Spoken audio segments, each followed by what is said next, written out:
Stéphane Ravier, bonjour. Bonjour. Merci d'avoir accepté notre invitation. Vous êtes conseiller régional Front National et vous êtes l'un des plus féroces opposants au projet de la Grande Mosquée. On vient de le voir dans ce journal, le permis de construire de l'édifice a été annulé par la justice. Est-ce que vous vous en réjouissez aujourd'hui? Ça, pour une bonne nouvelle, c'est une sacrée bonne nouvelle. Enfin, sacrée, si j'ose dire. Si je tiens à féliciter le CIQ, le comité d'intérêt de quartier de Saint-Louis, pour son combat, sa pugnacité qui a... Puisque ce sont les habitants, il faut le rappeler. Ce sont les habitants qui ont été entendus cette fois par le tribunal administratif, comme l'avait déjà été le Front National il y a 3 ans. Pour un précédent recours. Pour un précédent recours, le tribunal administratif lui avait déjà donné raison en annulant la délibération du conseil municipal. Je dis bien le conseil municipal, car l'ensemble des groupes de ce qui reste du Parti communiste à l'UMP étaient favorables à cette délibération que d'octroyer un terrain à la communauté musulmane à un prix dérisoire. Donc le Front National avait déjà été entendu.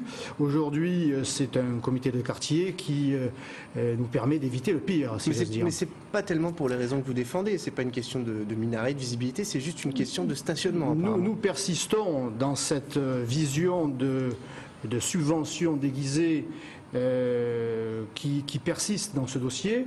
Entre les deux délibérations, la surface constructible a été multipliée par 2, pas le loyer. Par conséquent, nous continuerons, si nécessaire, à faire valoir ces arguments. Aujourd'hui, ce sont d'autres arguments qui ont été entendus. S'ils l'ont été, c'est parce que le Front National, en son temps, a su retarder l'échéance. Par conséquent, nous nous en réjouissons, effectivement. Donc, vous restez sur votre position. Pas de grande mosquée à Marseille, aucun lieu de culte pour les musulmans, finalement? Non, c'est pas tout à fait la même chose. Cette mosquée cathédrale qui reste une entorse grave à la laïcité, puisqu'elle est, je le dis à nouveau avec force, financée avec les deniers publics, eh bien c'était un projet qui ne pouvait voir le jour. Le Front National ne s'oppose pas, ne s'est jamais opposé d'ailleurs au fait que les musulmans ou les autres croyants puissent bénéficier, dans les règles de la laïcité, puissent bénéficier de lieux de culte. Ça veut dire quoi, ça? Cela veut dire obtenir, dans le cadre de la loi, le financement par les fidèles, le financement privé de lieux de prière qui ne soient pas ostentatoires, car s'il y a la loi écrite, il y a une loi qui n'est peut-être pas écrite, mais que l'on appelle l'identité. Nous avons, nous aussi, en France, le droit de défendre notre identité, comme le font tous les pays du monde. Donc des lieux de prière pour les musulmans, certes, mais qu'ils soient financés par les musulmans et qu'ils s'inscrivent dans un cadre harmonieux, discret. Vous savez que dans les pays musulmans, eh bien, aucune église n'est plus haute qu'une mosquée.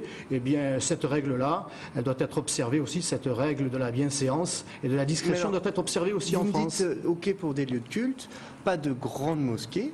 Ça, on l'aura bien compris. Pourtant, Jean-Marie Le Pen lui-même avait déclaré dans une interview accordée à LCM qu'il était favorable à l'implantation de la Grande Mosquée s'il n'y avait pas de minaret. Je ne pense pas qu'il soit favorable, parce que j'en ai discuté avec lui encore récemment lors de sa venue au Conseil régional.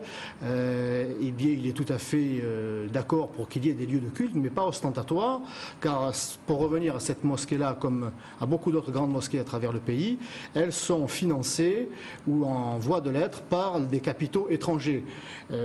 Preuve en est qu'il n'y a donc pas d'islam de France, mais un islam tout court, qui est manipulé, qui est financé par les pays comme l'Arabie Saoudite ou l'Algérie, et ce ne sont pas des philanthropes. S'ils mettent la main à la poche, c'est parce qu'ils veulent, le moment venu, pour vous, c'est du prosélytisme. Bien, une influence sur les discours peut-être qui seront... C'est du prosélytisme pour vous? C'est une mainmise de l'étranger que nous ne pouvons accepter. Preuve en est, je l'avais déjà déclaré sur votre plateau, lors de la pose de la première pierre en mai 2010, une première que j'espère d'ailleurs être la dernière, eh bien M. Gaudin était flanqué de l'ambassadeur d'Algérie et de multiples consuls de pays musulmans. C'est choquant que d'autres...